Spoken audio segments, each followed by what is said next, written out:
the I'm a Fan Of podcast, music, comedy, and more. So Kenedy Taylor. Yes. Welcome. It's so great to meet you. Yeah. Your EP, really, really good. The only problem is it's only 4 songs. Right. Yeah. What made you limit it to the 4 songs so far? I think I have... Other than like money and everything. Right. Yeah. That was really the biggest thing. Yeah.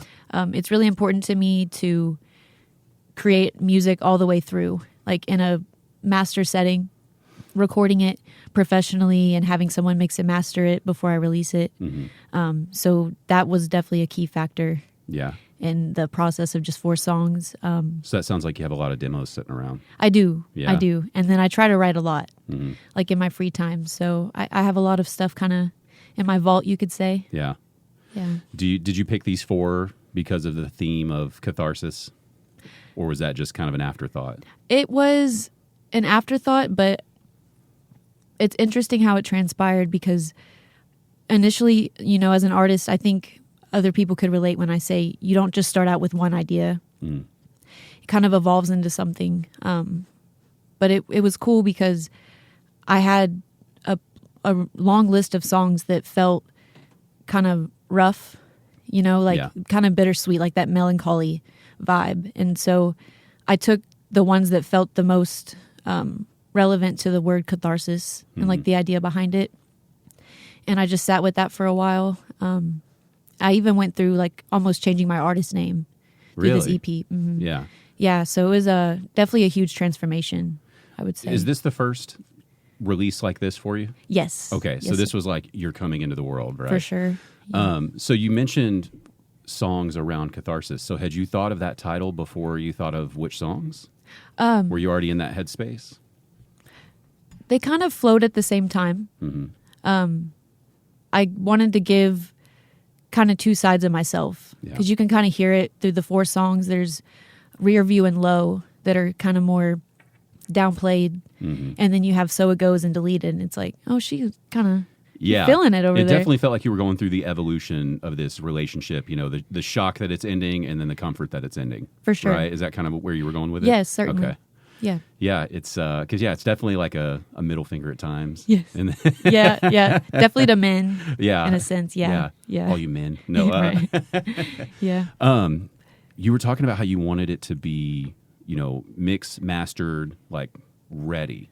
Yeah. So before it gets there, what's usually your process? And the reason I ask is because I have like song after song after song that's just on like my iPhone memo thing. Right. You know, where you're just like, am I ever going to do anything with these? You know, or is this just for me, or what's going on with this? Right. What's your process, though? I think first, of course, it's just the idea and that feeling. And then it's so heavy and it's so real. And then you put it into words and then with a beat and lyrics. And then you just want to share it. You want other people to relate to it. Are you making the music? I'm not. Yeah. No, it's really cool. My last few songs I'm working on have been more original. I've been working with a producer. My boyfriend actually has been getting into music production within the last few years. And he does more EDM style, but man, he makes some great beats. Yeah. So we're creating some stuff together. I think in the R&B world, that's always what's kind of blown my mind is that process because I play guitar. So for me, every song starts on guitar. You know what I mean? Yeah. And it's like people who play piano, every song starts on piano. Yeah. So what's the typical start of your song? Are you just going, oh, I'm humming a melody and I've got some lyrics, and then you take it to someone? No, it's more like it kind of comes out as a poem. Like there's words first, and then I'll hear a beat that I like. Like someone will show me a beat, or it's a YouTube beat, a really, really clean YouTube beat, and like well mastered. And like something that someone put out there to say, use this. Yeah. Okay. And it just kind of just starts flowing. Man, so how much time are you just randomly listening to beats?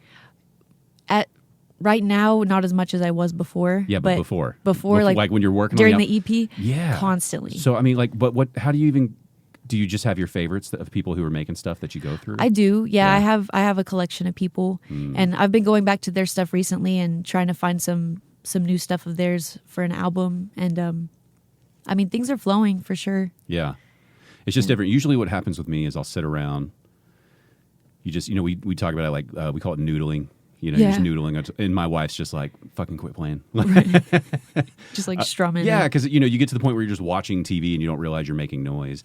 Yeah. But and then it's like eventually you'll just hear something and you're like, oh, I kind of like that. Yeah. But your process is totally backwards from that. Yeah, Yeah, I mean, which everybody's got something different, but for sure. so what is it about a beat usually that gets you?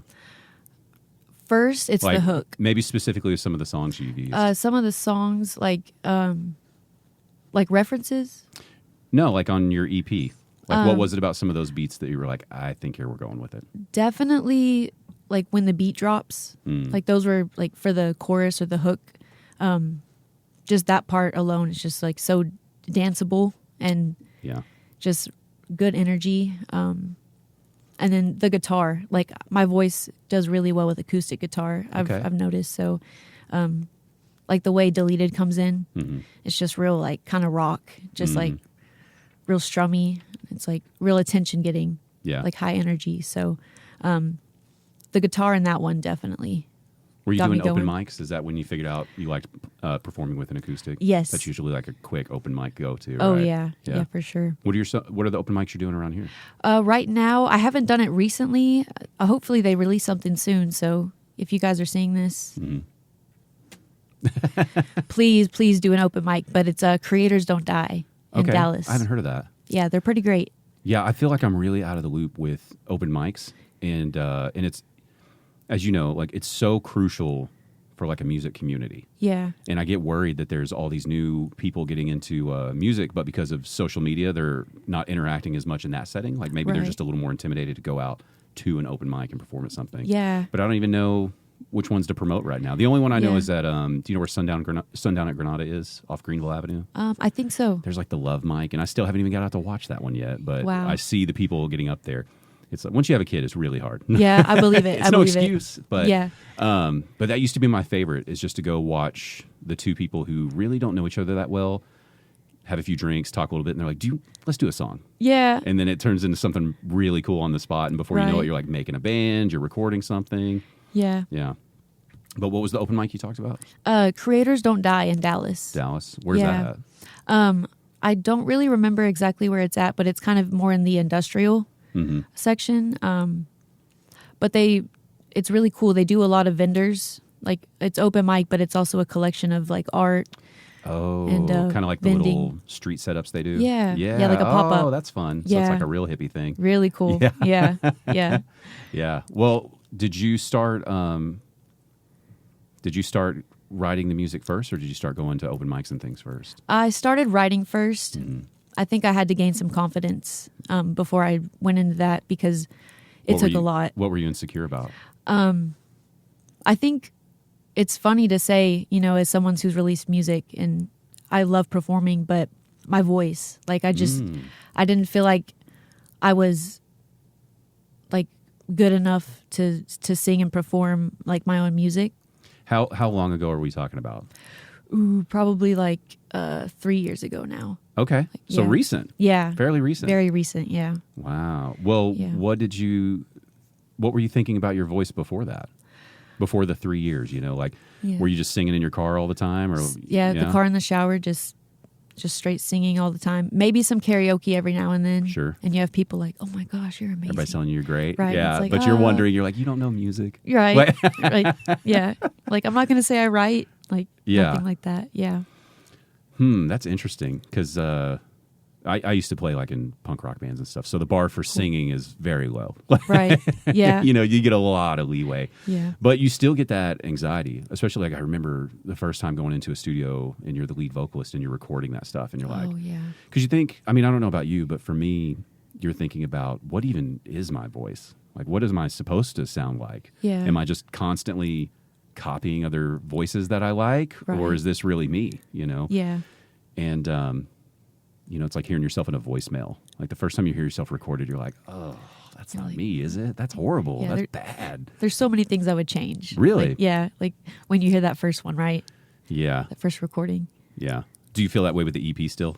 It sounds beautiful, by the No. way, but just Thank talking you. about your Yeah. self-awareness of your own voice. I try not to do that because I was very nitpicky with the mixing of it. I had a really great engineer to work with. What studio was it at? EMP. Oh, yeah. EMP in Fort Worth. Yeah. Yeah. I worked with Joel. Mm-hmm. Great guy. It's a great studio. It's incredible. Yeah. I mean, it shows in the recording. I figured it had to be a good one. Yeah. Whoever chose, I don't know if it was the mic they chose or if they just knew how to mix it. Yeah. But like specifically on low, Yeah. I mean, you hear it across the rest of it, but low, when you come in on that first word, you really hear, you know what I'm talking Yeah. about. Like the crunch and the, Yeah, it's all the cliche words you use in a studio that Yeah. engineers say, where you hear that sizzle or something. It's Right. like- but it is. It's like, oh, Yeah. whoever selected that or, mixed it that way on purpose, it's like they found it. Yeah. It complements it so well. It does. Did you just get happy when you came back and heard that mix? Yes, I did. Yeah. I did. And then I can like look back at the process of it, and one of the final sessions we had of mixing and mastering that one, we were at Joel's house, like outside of EMP.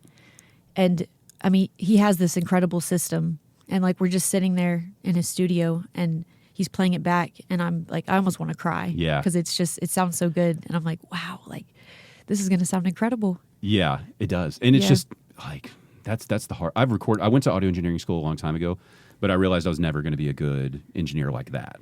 Like I can hear just enough to kind of know that changes need to be made, but I'm not talented enough to make those changes and bring that To full implement vision it. up.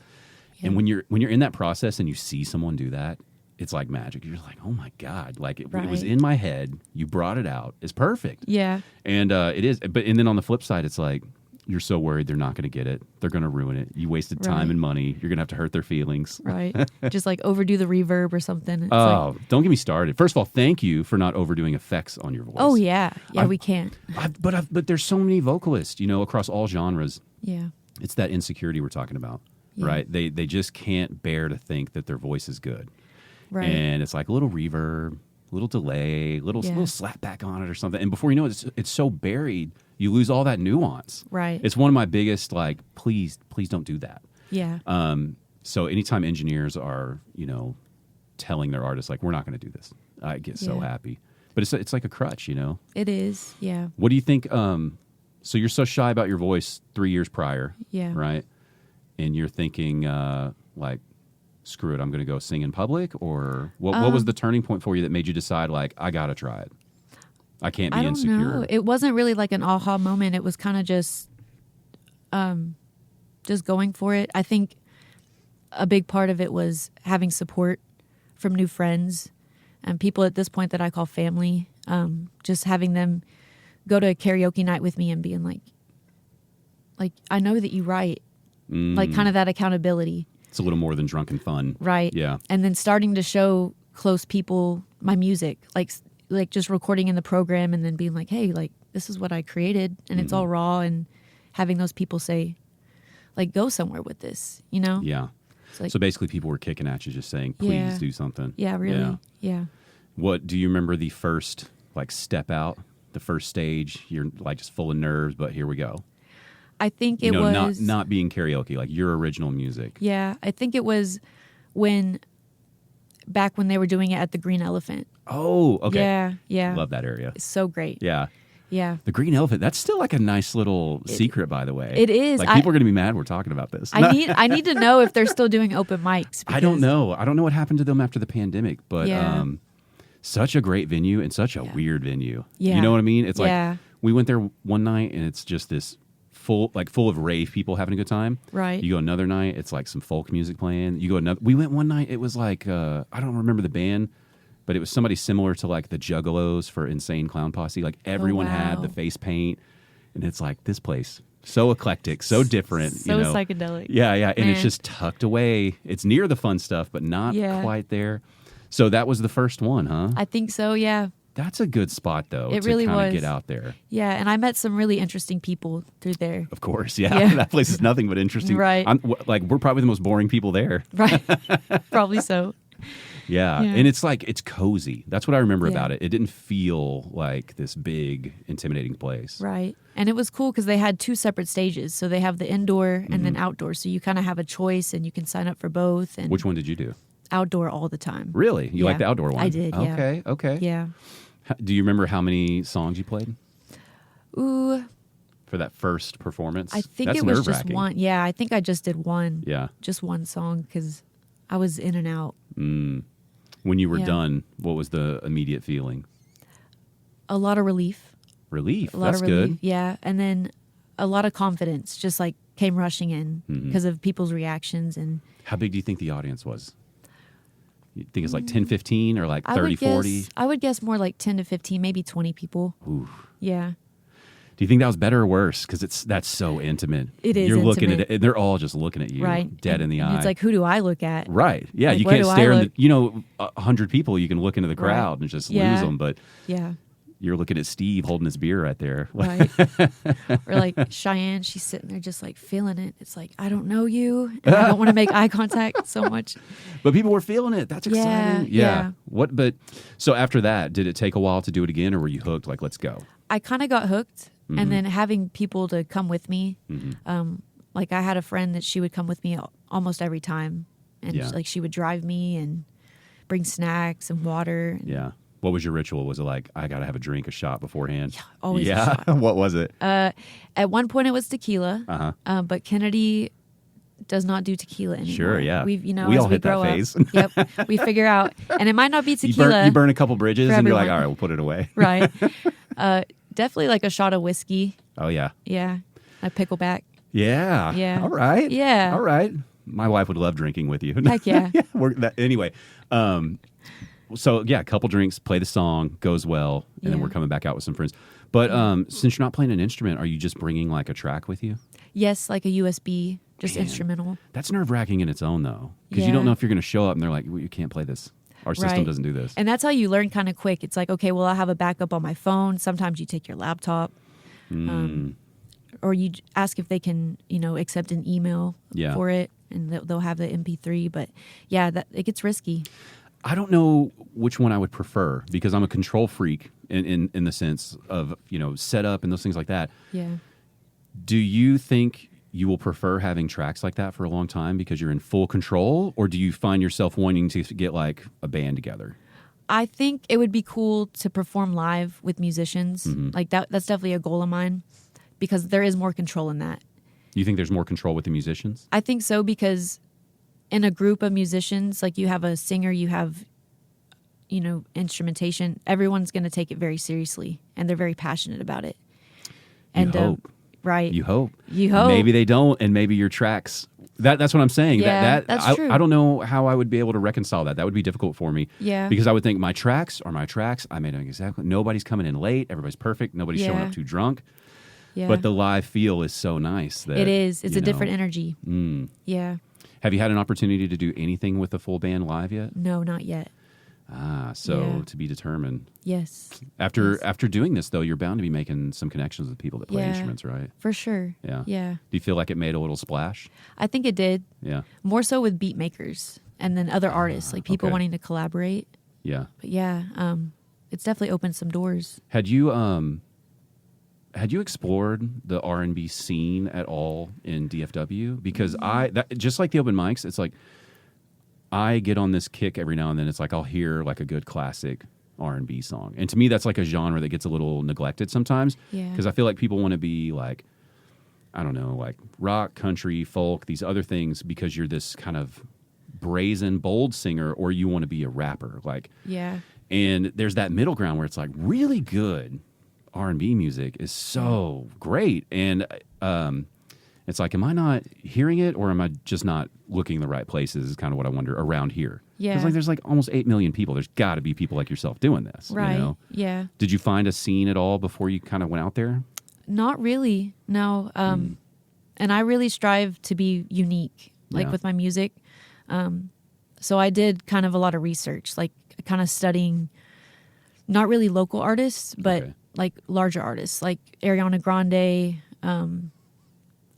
People aren't really familiar with her, but Jess Glynn. Okay. She's a UK pop artist. Okay, I'll check it out. And she's great.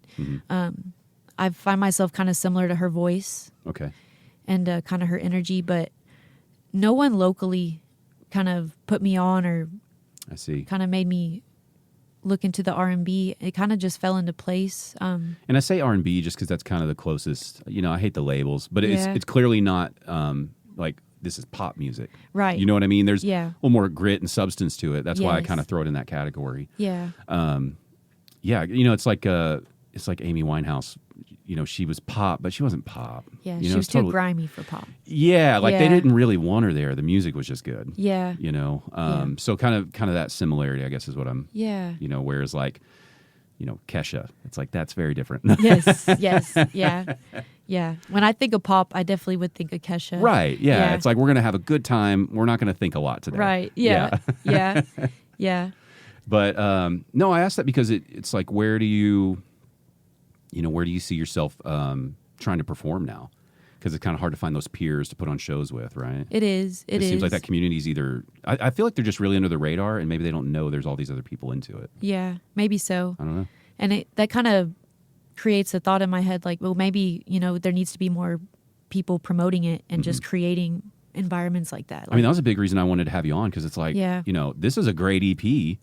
Thank and you. I don't mean this as an insult, but it's like, it seems like it's still not as heard as it should be. So it's like, let's talk to her, because it's good. The way I learned about it is I'll go on my, maybe once a month, I'll go through just all the KXT radio station local plays and just sample, let's hear it all, Yeah. And I saw it on one of the playlists there, and I was like, yeah, this is really good. Why is it? Are they just giving you local show play right now, or is it getting on the regular rotation? I think it's just local right now. It needs to get in that regular rotation, though, Thank you. right? I agree. Don't you think? Yes. Yeah. I don't know what they do over there, but I feel like they got to get some of those locals mixed into that regular rotation more. For sure. I don't know what the politics are, but Yeah. but yeah, because it doesn't sound like this is a pretty good local artist. It's like, no, it's a pretty good song, right? Yeah. So yeah, I do. I wonder what.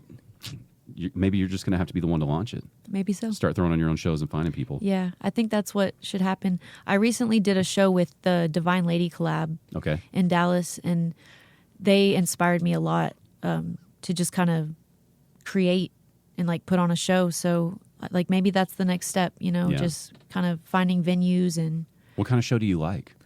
Like in a dream world, within reason right now, like at your level right now, not like I would love to be doing, theaters.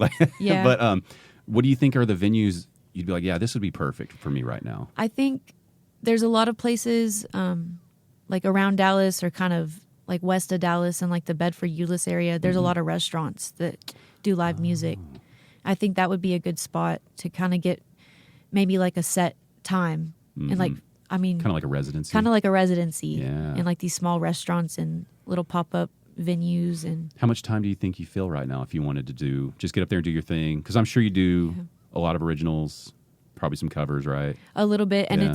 I like that you mentioned Amy Winehouse, because she's been a huge inspiration for me. Oh, Yeah. that makes me feel really good. Yeah. I can get on Amy Winehouse for a minute, because Heck yeah. I mean, I grew up, I love punk rock, I love all this, but I mean, I realized maybe I'm in my late 30s now. I realized probably in my late 20s, early 30s that it was like, oh, I don't really like a genre. My genre turned out to be does this feel like this person's really genuine? Like this is what they Yeah. wanted to make, and if they do, it's like that usually kind of transcends.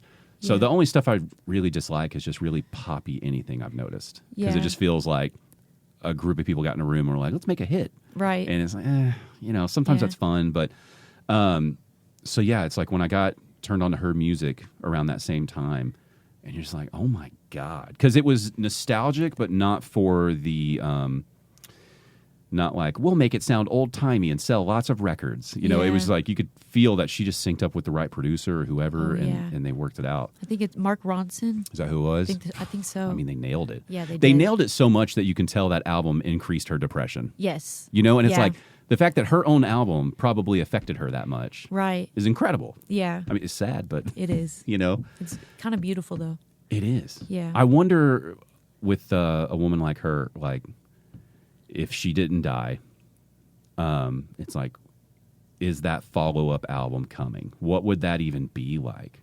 Right? man. She's either going to spiral worse or life's going to get better. Yeah. And what happens to the music, Right. Yeah. What would Nirvana, would their music be incredible, or it would be like, well, they kind of fell off on that next album, Right. Yeah. Yeah. You said, it's like, it's terrible that she died, but it does make it kind of perfect. Like it'll never be ruined. Yeah. It's like the trauma is what made it. Ugh. It's crazy. Yeah. Yeah. That was probably the first time with that style of music that I got my guitar and was like, I got to learn these songs. Oh, cool. Because I was just real interested in how they got that, what chords were they playing that got these feelings like that? Yeah. You know? Yeah. And she's got one of those tricky vocals. Like, you feel like it's really easy to sing that.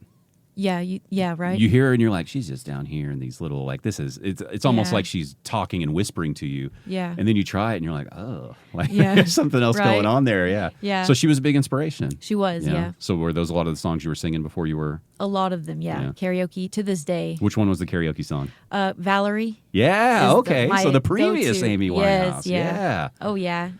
Yeah, it's so wild to see her look so beautiful before the drug abuse in that time frame. Oh, yeah. And then you see it, and you're thinking like, so horrible, but boy, it got results. Yeah, it did. You know, and it's like, but so Valerie, huh? Yes. All right. Yeah. Yeah. Yeah.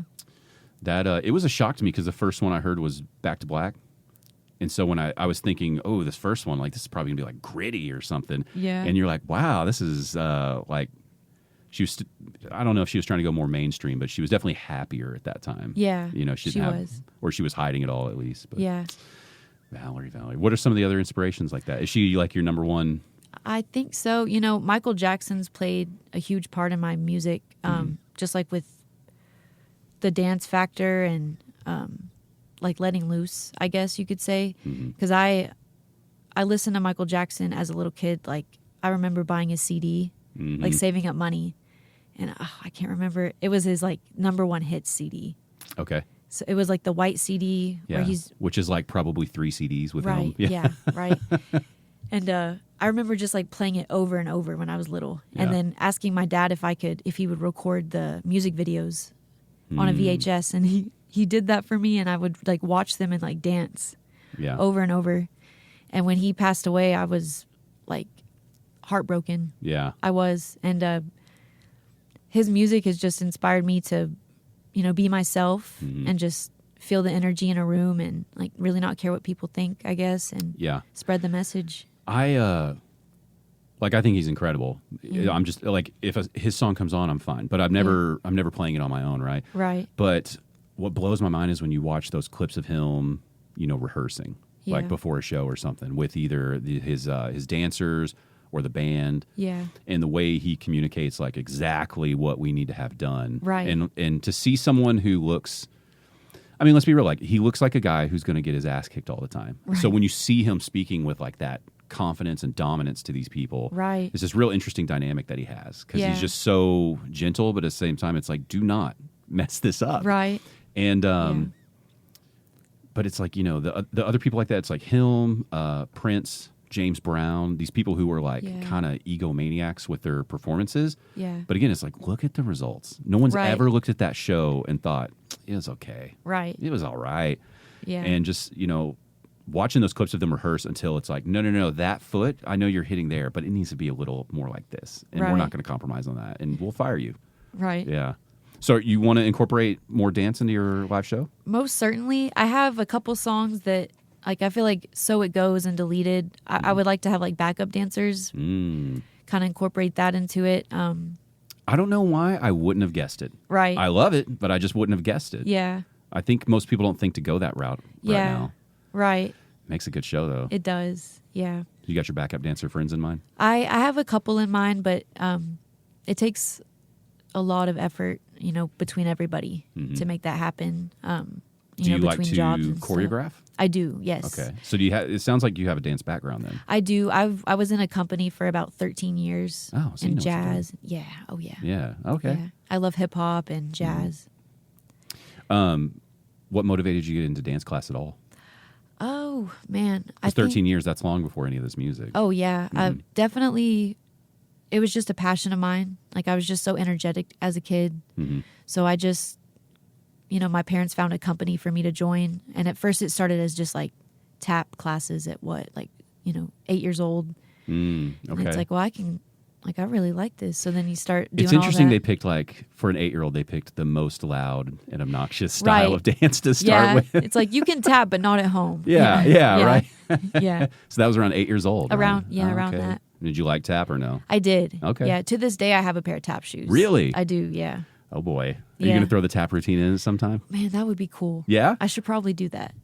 That's real retro. That's really cool. I'll have to send you this documentary. It's totally kind of left field, but It was about this family called the Whites, and they lived in West Virginia. Have you ever heard of this? I don't think so. I think it was called like the Wild and Wonderful Whites of West Virginia. Oh, wow. And it's these people who are, it's like an old, I think they're in, it's like coal town, coal workers. Yeah. Extreme poverty, extremely low intelligence. Most people aren't graduating high school. Oh, wow. There's like a little bit of inbreeding going on and stuff.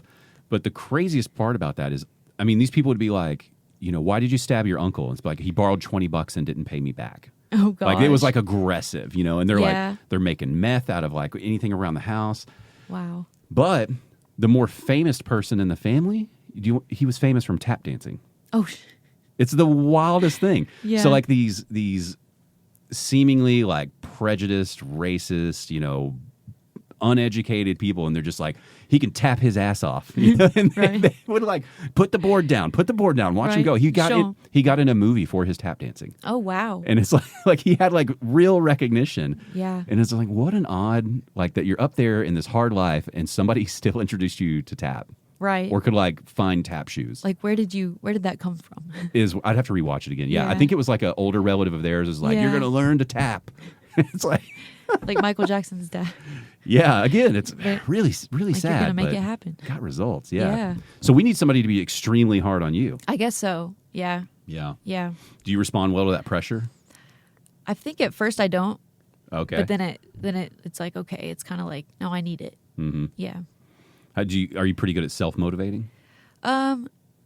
Not as much as Yeah. I should be, but it's a process. It's Yeah. definitely something to work on. Mm-hmm. Yeah. My pattern when I played in bands was always like I have zero problem with motivation. It's like, Yeah. let's do something, you know, let's go 100%. And it took me just years and years and years to realize like other artists just don't work that way, Right. you know, and it was so hard for me to grasp that like one person's version of working as hard as they've ever worked is different than another person's.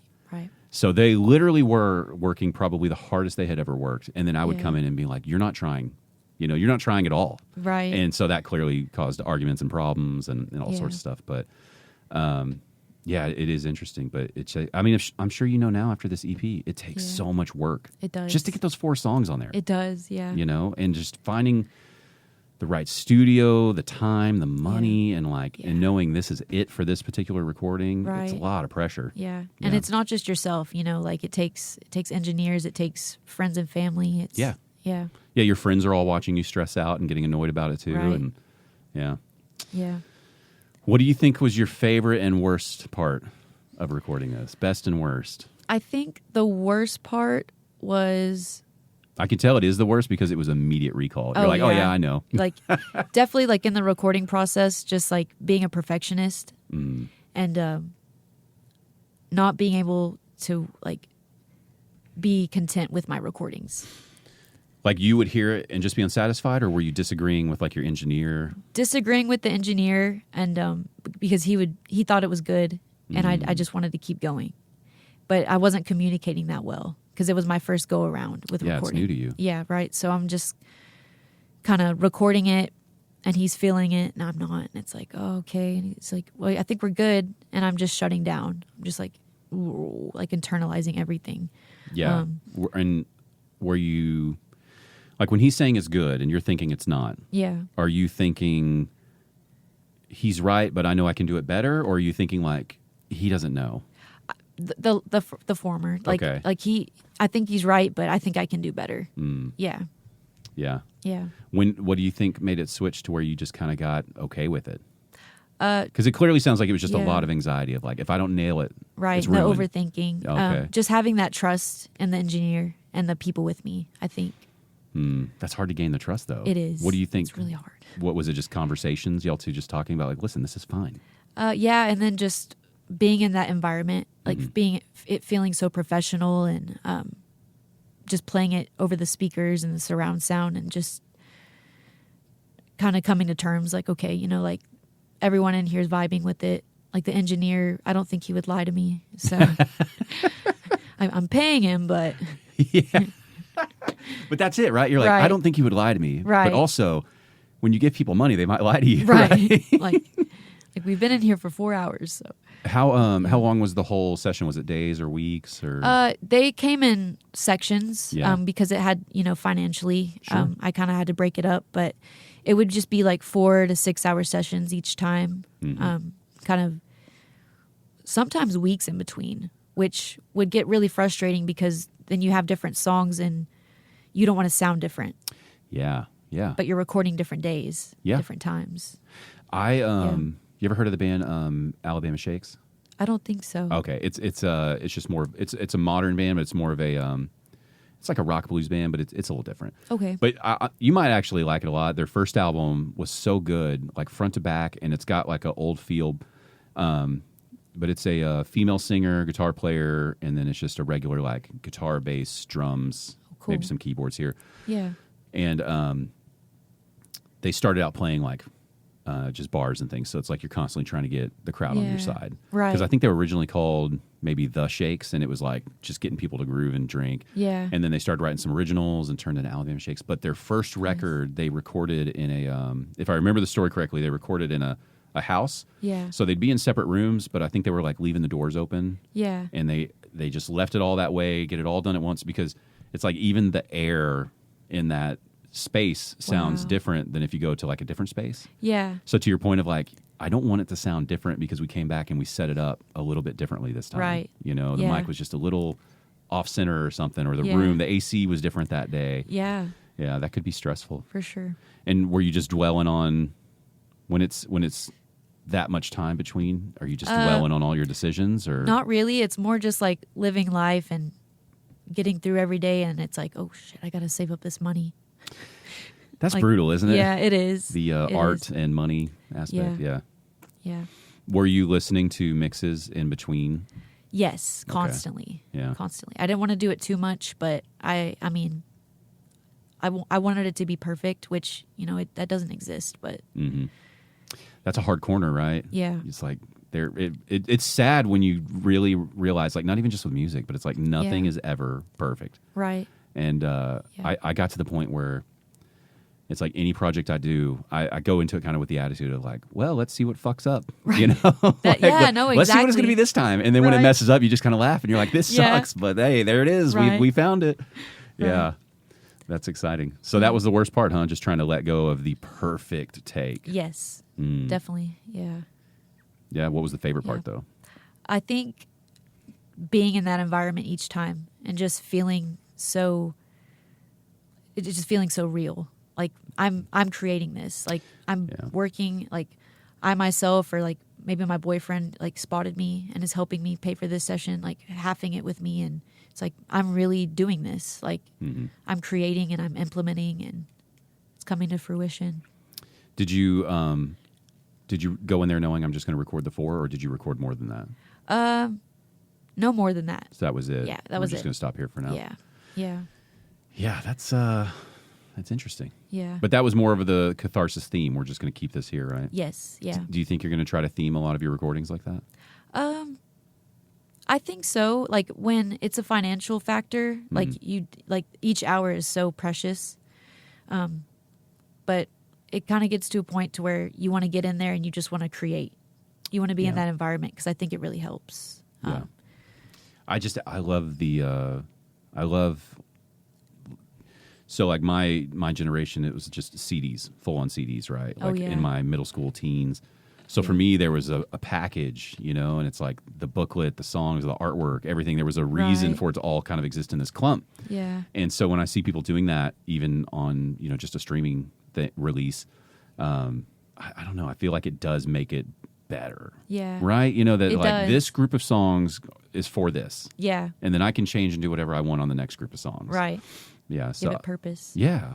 I mean, I find I work with some of the stand-up comedians around here. Yeah. And I was fortunate enough to record a comedy special for this guy Lawrence Rosales, and he had this great theme about he grew up here in Dallas, but he grew up poor. His mom was drug addicted and incarcerated at times, and just had lots of issues. But the whole theme was kind of like he's gotten to a place after his own horrible rock bottom drug addiction and Yeah. the tropes of like ruining relationships and there's a kid involved and all this stuff. Oh yeah. But it's like putting that behind him and now we're moving on to the next thing. Yeah. And so because I feel like we did a good job with that, and some people have given us positive feedback.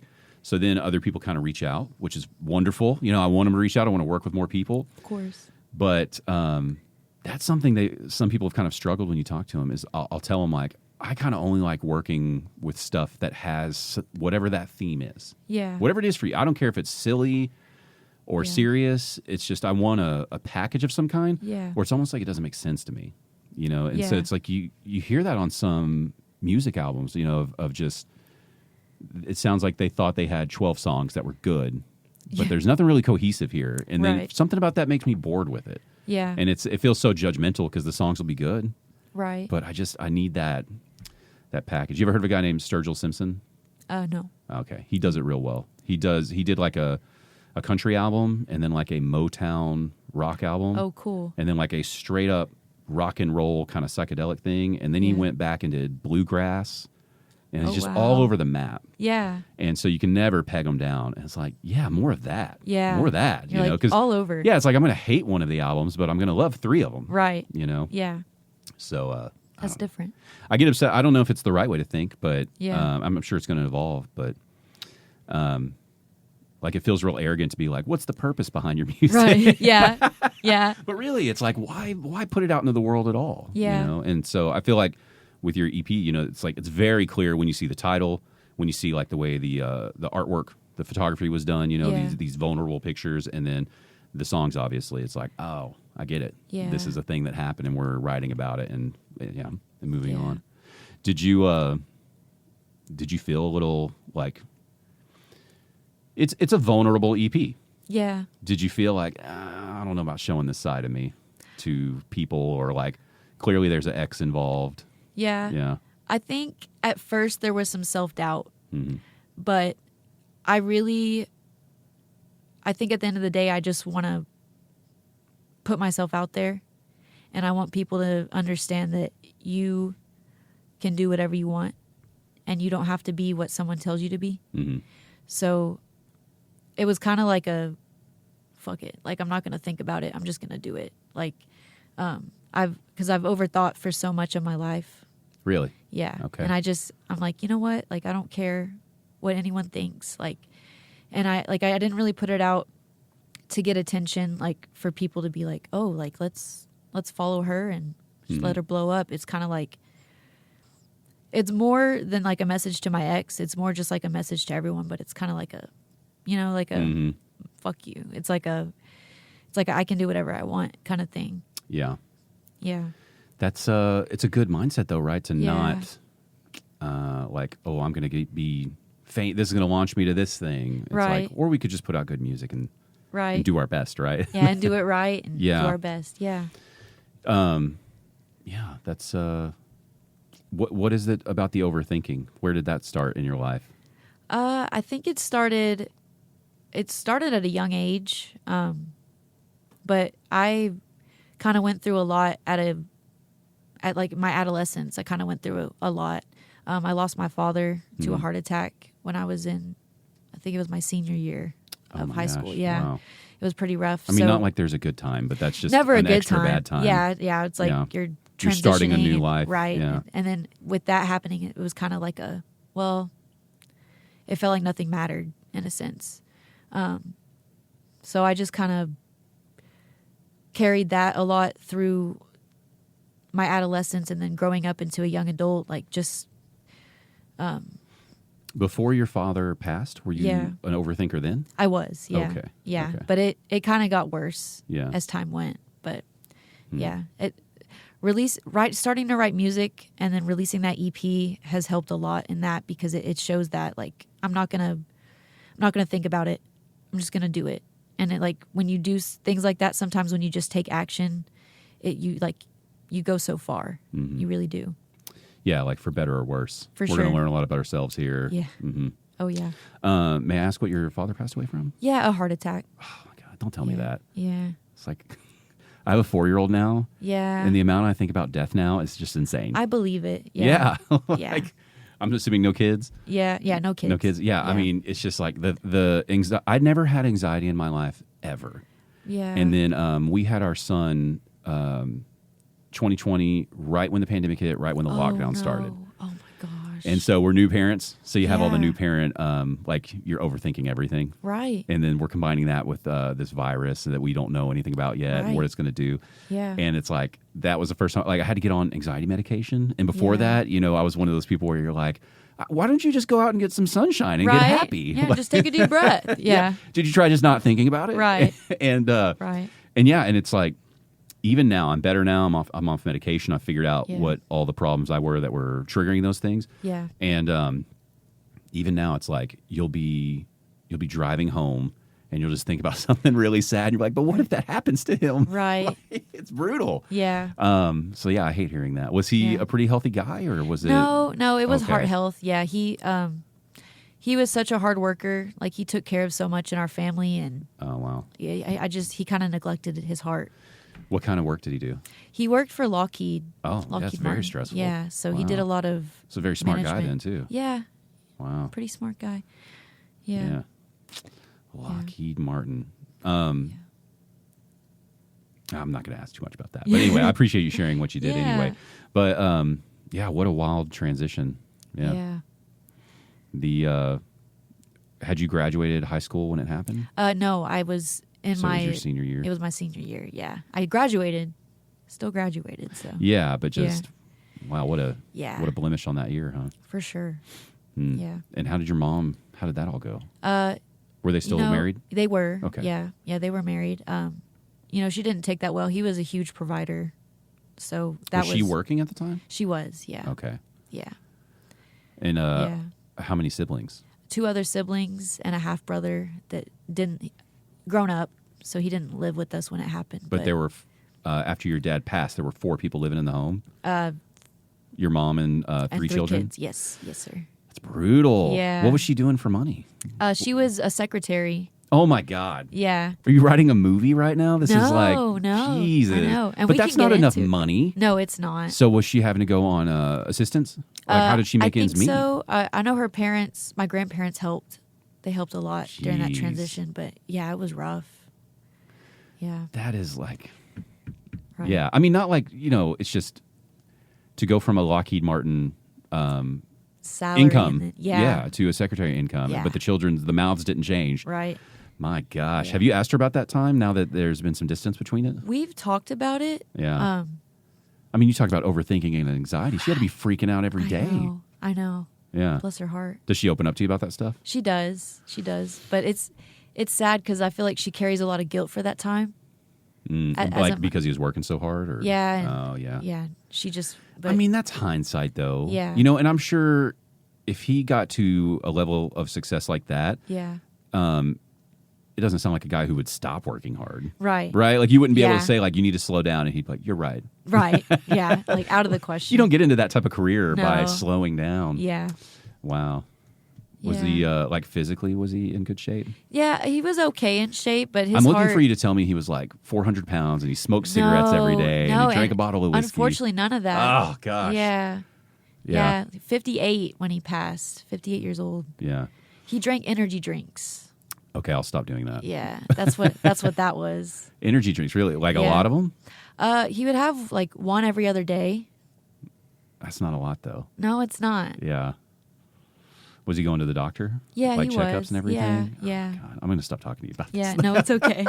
It's interesting, but it's. I mean, it's weird. What's weird, though, is 58, it's like now when you hear somebody passing at 58, you're like, so young. right. And to know that that's kind of a modern thing of like, Yeah. that would have been pretty common to pass away at that age. But now it's Yeah. like you expect everyone to live till like their 80s. Yeah, at you know? least. Mhm. Yeah. Yeah. But Yeah. wow. So that was a little bit of the catalyst to continue overthinking more. Yes, for sure. Yeah. Yeah. Wow. What do you think? What do you think you were trying to accomplish by overthinking that much when you were doing it back then? I think trying to prepare, like for the For next what? moment. Oh, Yeah. like because that one was so sudden. Yeah. and, It's like, and well, you couldn't see it coming. It's like, well, what's going to happen next? It's like, like when something that big happens and like so, it's like whiplash. And it's Yeah. like, well, and logically speaking, like when something like that happens, it's not likely for it to happen again, like so quickly. Like that's not how life works, but that's not how your brain works. I know.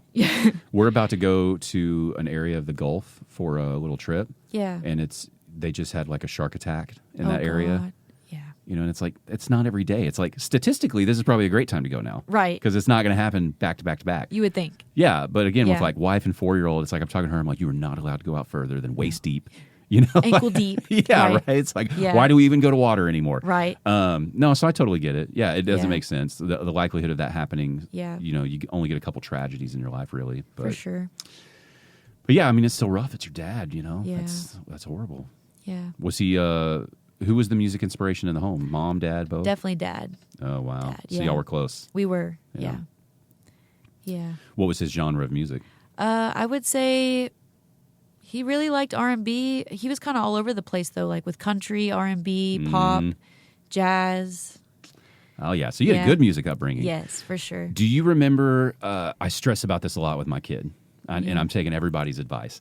Do you remember how he introduced that music to you? Like, was he telling you needed to hear stuff, or was he just playing No, stuff? just playing it and jamming out. Because I want my kid to like good music so Yeah. bad. I think just whatever you enjoy, like gonna when you be show there. that passion, yeah, Yeah. for sure. Did you go through that normal teenage phase of like, I hate your music now and I have my music? Honestly, no. No, you stayed with it? Yeah, like Okay, even when that he was playing like some old country, like I was like some George Strait or something, I'd be sitting there like, I'm not gonna get down to this. Like, There you go. That Yeah. gives me so much hope.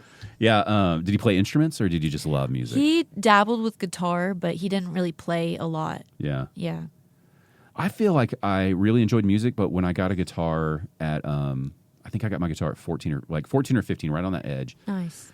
And it was for all the wrong reasons, right? It's like Yeah. you want to look cool, you want to impress girls. It's like I saw my friends do a talent show with Yeah. they played as a band, and I was like, I got to get a guitar now, right? Like, Right. But then it's like that drug me deep into music after that. Yeah. And it's like I almost get all this respect for people who don't play instruments, but they love music, right? Because they don't have that Yeah. curtain pulled back, and they still love it. Yeah. You know, because like I feel like a lot of my appreciations just came from the difficulty of it. Yeah. Like when you learn how hard it is to write something, Yeah. you know, and do it well, and then it's like your mind opens to just how good a lot of this music is. Yeah. And when you know, people like your dad, it's like when they didn't have to go through that, and they still had a killer record collection. For sure. That's incredible. Yeah. Yeah. What do you think was the favorite? Do you have a music moment with him that you think about listening to music? A I'm lot sorry, of I'm not times getting in too the- personal. No, am I? you're Oh, not. okay, No, okay. not at all. Just stop me. I just get intrigued. Yeah, and- no, you're good. Yeah. You're good. I think there was a lot of times in the car, Yeah. like just on the way to school or on the way to church or on the way like anywhere. What was the album though? What was the song or the artist or the album? There's always that one. Yeah, it had to be Michael Jackson. Okay. I'm trying to think. While you're thinking, my Yeah. dad, I remember so vividly. It was after his divorce from my mom, and he was dating, and he dated this woman that lived a little bit. We grew up out in the country, so everything was like a little bit of a commute. Yeah. And he had this Ford like F-250. Everything was used. We were pretty poor, but this was like for a used car. Like we thought we were like high society. Like look Oh. at this truck, man. This thing is Right. so nice. And it had like a 2-tone paint job on it. And then like the real slick feature was that it had a six disc CD changer behind the back seat. I don't know if you Yep. ever saw one of those. Yes. Okay. Yep. And so, you know, you load your 6 in and you're like, I don't even have to pull it out of the radio. We can Right. just change. It's Just- so high tech. Yeah. And but we didn't even fill it up. I remember I don't remember everything he put in there. I think it was like a Led Zeppelin CD, and then there was some sort of Doors CD that he got. Yeah. And like he liked music, but he was never like a connoisseur. He was just like, oh yeah, they're good, and let's do it. Yeah. But something about that Doors album, it was just in there, and there were a few live tracks on it. Yeah. And so it's like, I don't even think that's like his favorite band or anything, but it's the band I now associate with him the most. It's like that's the memory, is like driving over to her place or driving over somewhere else, and it was just Yeah. the Doors CD for like a year. Wow. And it's like I said, I don't think it was his favorite, but he knew like a lot of the words. Like one of the lyrics is, I woke up this morning and I got myself a beer. Yeah. And he's just saying it over and over and over, and kind of like that blues repeat thing that Yeah. songs do. And at that time, he was drinking heavily, so that was like really resonating with him, you know. And he was Yeah. singing it with like, you know, gusto, and it was like, oh, that moment. Yeah. yeah, so I was thinking about that with children and like their parents' music. Yeah. Yeah. Like how it affects them. And Yeah. So you think for him that was inspires Michael them. Jackson? For sure. For you too, anyway. Yeah. Yeah. Mhm. When he was playing that stuff, was he like, and it's good because of this? Like, was he giving you lessons or just Not rolling with it? Yeah, just rolling, just All right. feeling it. That's where I'm going to have to stop with my Yeah. kid. Is don't tell him why I think Like it's don't over explain it. He's just one- casually look right. over the shoulder and see if he's jamming a little bit. One day he's gonna be like, I can't listen to it when you're explaining it. Yeah, 100%. 100%. Yeah. Yeah, it's totally like I'm going to have to be like, play it cool. Right. Play it cool. Right. Right. He is getting into some of, like, we're listening to all the little kid music right now, which is, Oh, yeah. it sucks so bad. Yeah. Well, at 4. It's fine. Yeah. Yeah. But he's enjoys singing. And he, like, even cool. today, he was like, is it okay if I sing? And I was like, yeah, you can sing. And he's like, why can I sing? And I was like, well, I like it when you sing. You can sing. And he's like, Yeah. oh, you like it? And I'm like, yeah, sing. And he's like, oh, okay. And he starts singing. So we started showing him the music we like. And then the first thing he realized is like, oh, my God, all the things they say in the music we like, a 4-year-old should not be hearing. Right. It's so like you got to Straight really be up. strategic about which album. Yeah. But Willie Nelson's son, Lucas Nelson, Oh, yeah. he's got like some fairly clean music lyrically that Cool. you can listen to. And he'll like ask for it by name. He's like, I want to listen to Lucas. And he'll ask for specific songs. And Oh, I'm like, wow. okay, all right, let's be cool. Just play the song. Just play the Mhm. song. Yeah. And, you know, it's like I can learn a couple on guitar and he'll sing at home a little bit. Oh, cool. And that's fun. And yeah. and then he'll, like the control part of me, he'll start singing the song, but he's 4. Yeah. So he changes the words to something like silly to him. Yeah. And it's like, it's really, really cute. And then, but part of you is like, just sing the words. Like, Yeah. sing them Right. correctly, please. Yeah. But yeah, it's a good time. Yeah. Heck yeah. Oh, man, Michael Jackson with your dad, huh? Yeah. Like, don't stop till you get enough. Yeah. That's a good one. Okay. Yeah. So that's clearly where the Michael Jackson love came Oh, from. yeah. Is just hearing it on repeat, huh? Yes, for sure. Okay, so you're a huge Michael Jackson fan, right? Yes. Please don't storm out of this room. Okay. What is? I don't even know what to think anymore about the accusations with him.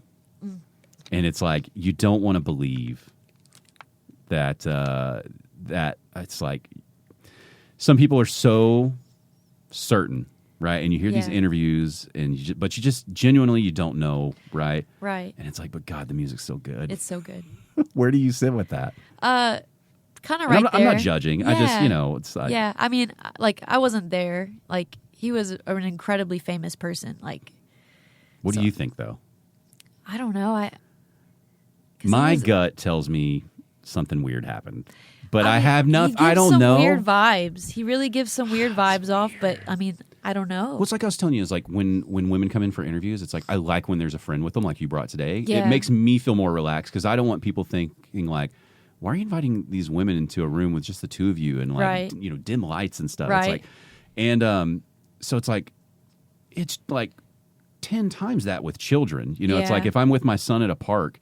It's like I'm trying not to look like I'm playing with other people's children. Like I don't Right. want anything to ever be misconstrued. Yeah. If I were ever in a room by myself with someone else's child, I'm probably just going to walk like in the hall about 10 feet away, Right. where I know nothing bad's going to happen to the kid, but I'm not really with them anymore. Right. And so that's the part that's weird. It's like I Yeah. know you had a traumatic childhood, but you had all these kids in your house. And, Yeah. Like, what were y'all doing? like I don't know. Have you heard the theory that his doctor said he was chemically castrated? Have you heard about this? I haven't. No. You heard of castratis No. as singers? Uh-uh. I don't remember when it stopped, but there is a real recording of one in kind of modern times. Like it's a real old recording. But men who could hit those high notes like Michael a long time ago, I can't remember who it was, like what, you know, if it was like Greeks or Romans or something, but they would Yeah. castrate them. Oh, so that they wow. did not go through puberty so that they could keep hitting that high note. Wow.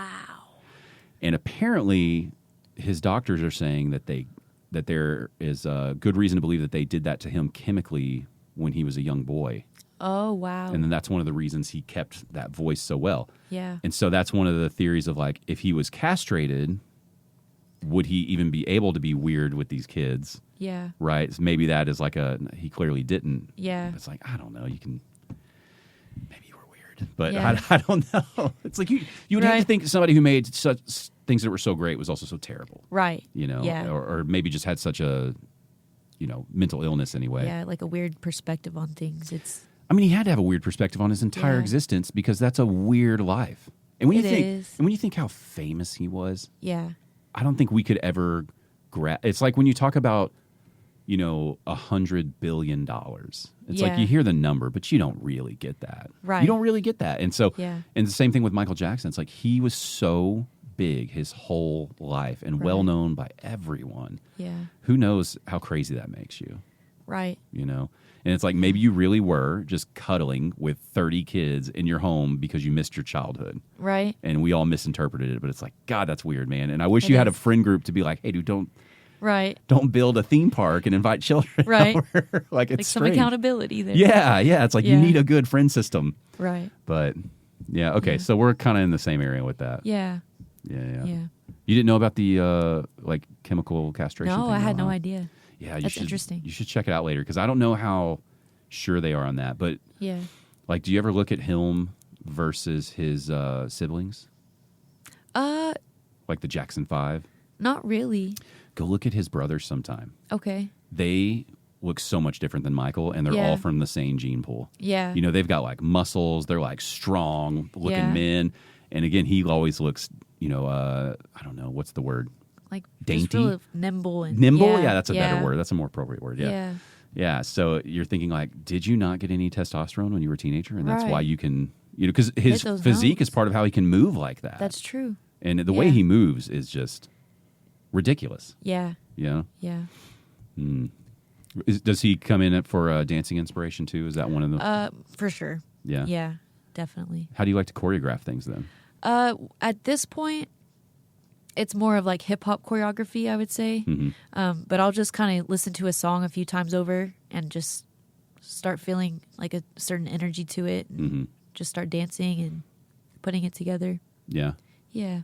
What would you say is like your style of dance that I know you say hip hop, but it's like Yeah. that's even so broad, Yeah. Because like, by the way, these competitions for like, I don't even know what the subgenres of dance are. Yeah. But it's like you'll see these clips of these competitions, and the moves people do now are fucking insane. Yeah, what they're people can do with wild. their body. Yeah. But what do you think is your style that you like to do?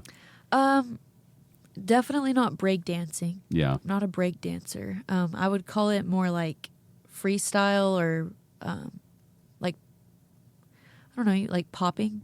Oh, okay. Yeah. Yeah. Yeah. Mm-hmm. Yeah. Yeah.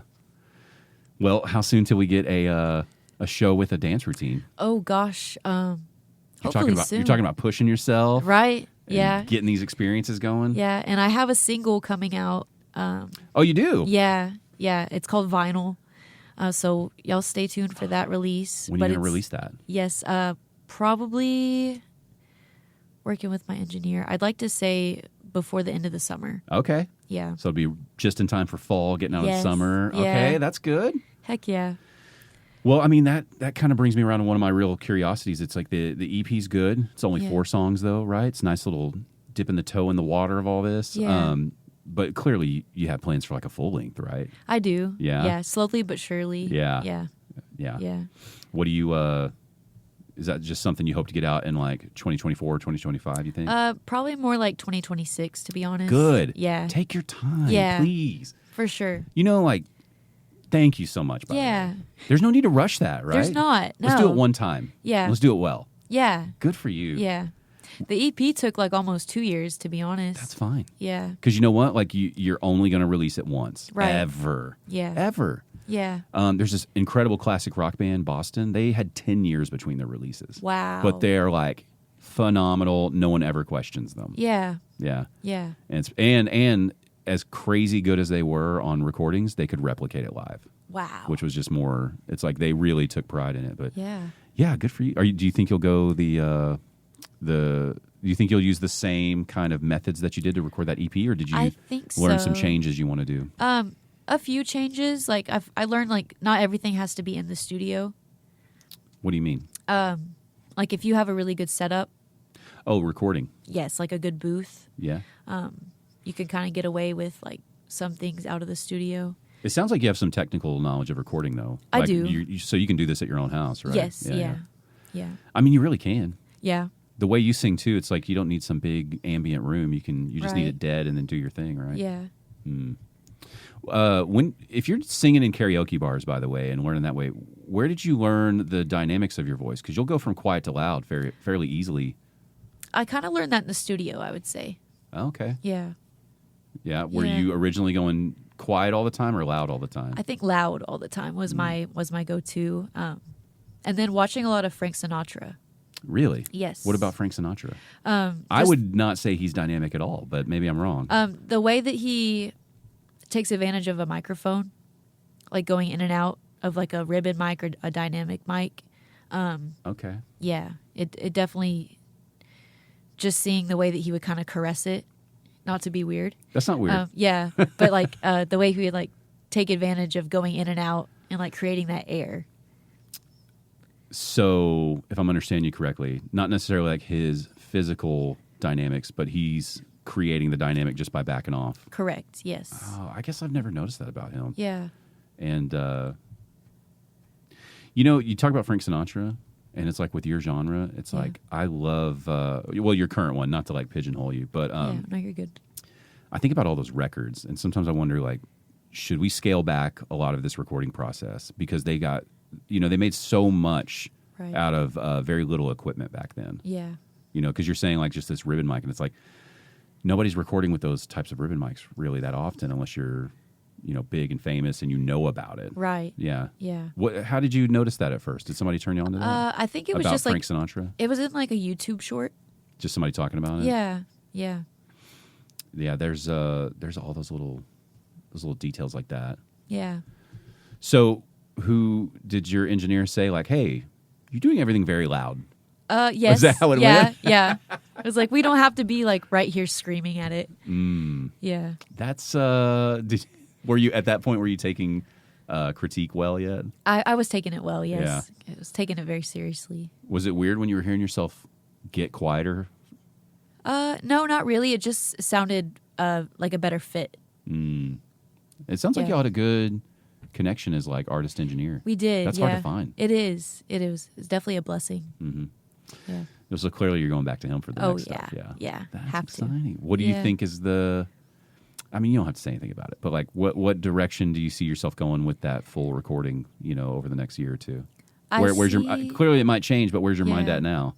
I think still keeping that balance of like some high energy, some like kind of down low, kind of more in your feelings, like that melancholy vibe. You like sitting in that sadness? I do, yeah. Okay. I do. What draws you to that?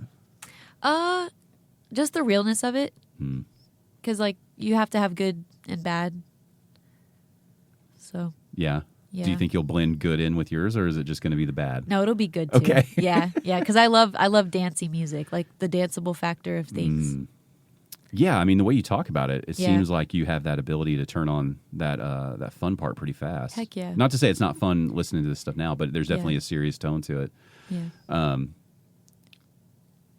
It'll be interesting to see over the next year or two you playing live with musicians. Yeah. And if anything does change in terms of your like where you want to go the style and sound. Yeah. Yeah, like sure. as an outsider and somebody who knows very little about like what you've gone through to get here, it does feel like you're going to find, I don't know, just like a drummer, bassist, keyboard player or something.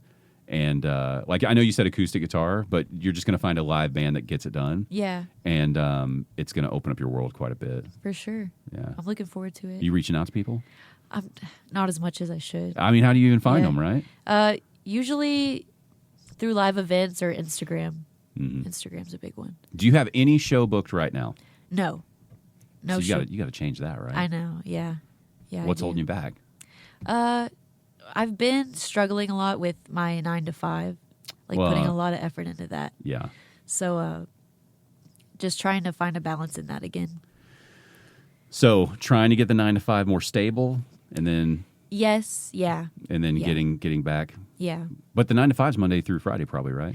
It's on Saturdays too. So that's the kicker. Yeah. Okay. Yeah. All right. So what does that mean? You got Sunday and Monday freed up? Sunday and Wednesday.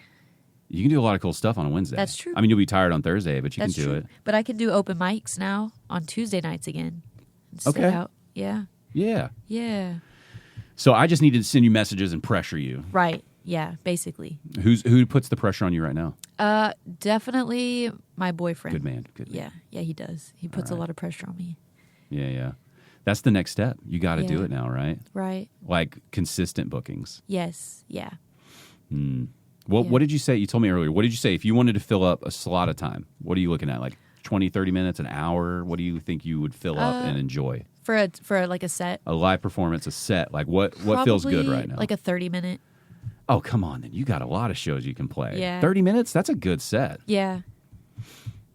You would come in as a really solid opener on a lot of shows. You know For that, sure. right? Yeah. And that would be the perfect learning environment as well for your live show. Yeah. Because people would be filtered in. Expectations are pretty low as an opener. Yeah. But you would be able, I can already tell, like, you've got charm and like charisma that would, like, kind of pull them up nice and close to that stage once they hear what you're doing, And right? then leave them wanting more. Yeah. Yeah. Yeah. For sure. Yeah. And then when they find out, it's like, I heard all these other songs. She only has the 4 songs recorded. Yeah, but I heard she's recording something too. And it's like, you got them without even trying, you know? Right. And what was the last, do you go to many local shows?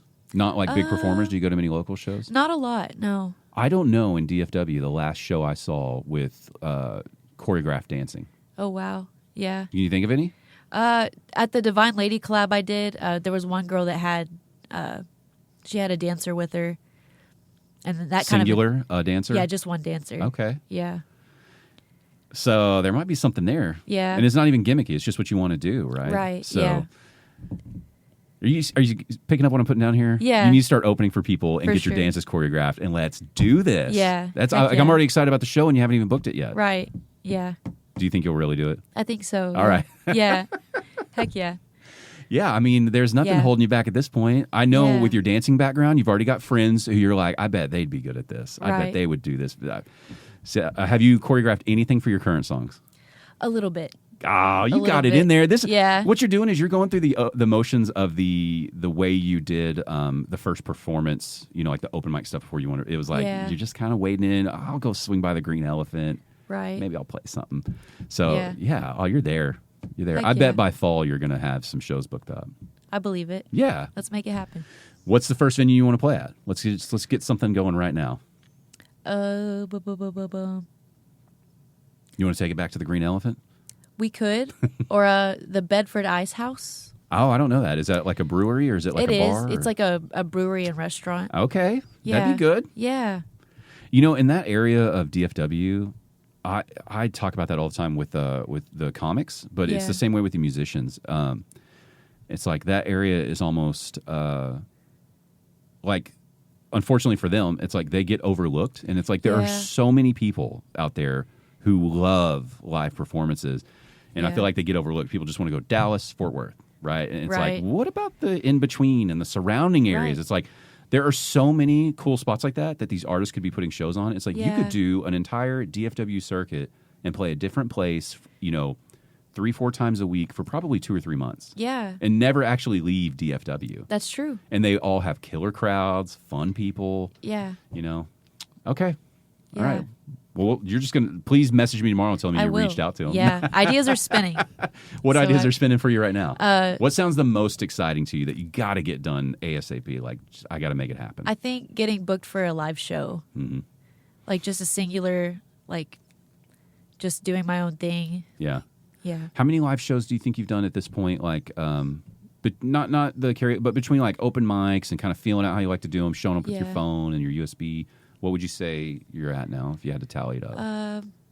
Besides open mics? No, including open mics. Oh, wow. Probably closer to like 40 to 50. So you're there. Yeah. You're there. Yeah. You already, you don't, the newness is gone.